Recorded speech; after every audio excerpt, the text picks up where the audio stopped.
Ma'ruf langsung menutup pintu rumah bagian depan dan naik ke lantai 2 tanpa disuruh, langsung menutup pintu balkon, padahal saat itu kondisi matahari masih dalam keadaan terang benderang.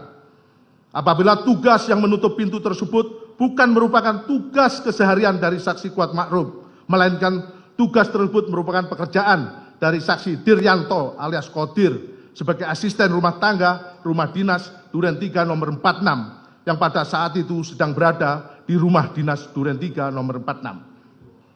Selanjutnya, pada saat saksi Kuat Ma'ruf berada di lantai 2, saksi Richard Eliezer Budihang Lumiu juga naik ke lantai 2 dan masuk ke kamar ajudan. Namun bukannya berpikir untuk mengurungkan dan menghindarkan diri dari rencana jahat tersebut, saksi Richard Eliezer Budihang Lumiu justru melakukan ritual berdoa berdasarkan keyakinannya, meneguhkan kehendaknya, sebelum melakukan perbuatan merampas nyawa korban Nofriansyah Yosua Huta Barat. Sedangkan saksi Riki Rizal Wibowo yang sudah mengetahui rencana jahat tersebut tidak ikut masuk ke dalam rumah dinas Duren 3 nomor 46, tetapi berdiri di garasi rumah untuk mengawasi keberadaan korban Nofriansyah Yosua Huta Barat yang sedang berdiri di taman halaman rumah dinas tersebut guna memastikan korban Nofriansyah Yosua Huta Barat tidak kemana-mana. Di saat itulah kesempatan terakhir saksi Riki Rizal Wibowo sekurang-kurangnya dapat memberitahu korban Nofriansyah Yosua Huta Barat, namun saksi Riki Rizal Wibowo tetap tidak memberitahu korban Nofriansyah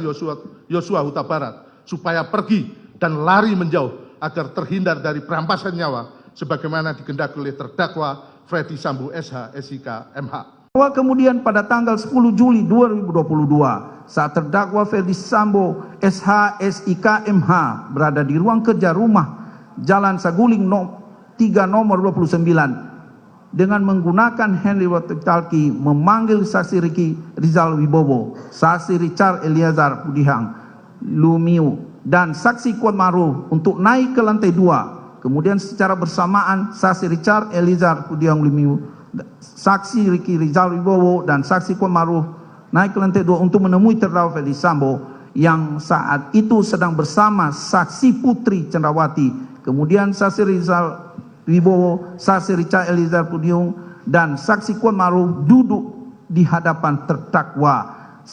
Freddy Sambo SH SIK MH dan saksi Putri Cendrawati. Kemudian terdakwa Freddy Sambo memberikan amplop warna putih yang berisikan mata uang asing bentuk dolar kepada saksi Riki Rizal Wibowo dan saksi Kuat Ma'ruf dengan nilai masing-masing setara dengan 500 juta rupiah.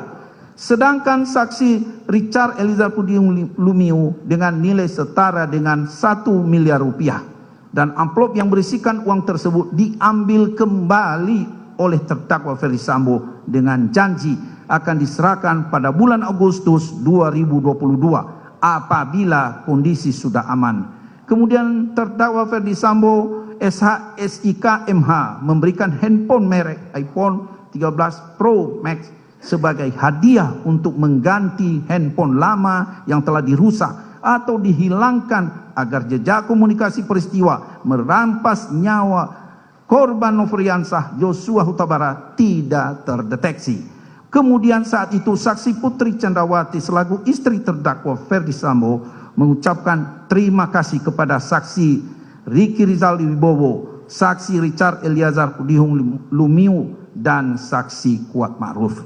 Saksi Riki Rizal Wibowo, saksi Richard Eliezer Budihang Lumiu dan saksi Kuat Ma'ruf menyadari sepenuhnya dan tidak sedikit pun menolak pemberian handphone merek iPhone 13 Pro Max dan uang yang dijanjikan oleh terdakwa Freddy Sambo bersama saksi Putri Cendrawati tersebut yang merupakan tanda terima kasih atau hadiah karena saksi Riki Rizal Wibowo, saksi Richard Eliezer Budihang Lumiu dan saksi Kuat Ma'ruf telah turut terlibat merampas nyawa korban Nofriansyah Yosua Huta Barat. Selanjutnya, pukul 22.00 WIB, DVR CCTV yang telah diambil dari kedua lokasi tersebut telah diserahkan oleh saksi Arianto kepada saksi Cuk Putranto SIK, di mana saksi Cuk Putranto melihat sendiri di VR CCTV tersebut telah terbungkus plastik berwarna hitam. Kemudian saksi Cuk Putranto menyuruh saksi Arianto untuk meletakkan di VR CCTV tersebut di bagasi mobil Toyota Innova dengan nomor polisi B1617 KIH milik saksi Cuk Putranto. Dan saksi Cuk Putranto tidak membuka plastik yang berisi di VR CCTV tersebut. Bahwa saksi Cuk Putranto dalam menguasai DVR tersebut tanpa dilengkapi surat tugas maupun berita acara penyitaan sebagaimana yang dikehendaki oleh ketentuan KUHP dalam melaksanakan tindakan hukum terkait barang bukti yang ada hubungannya dengan tindak pidana.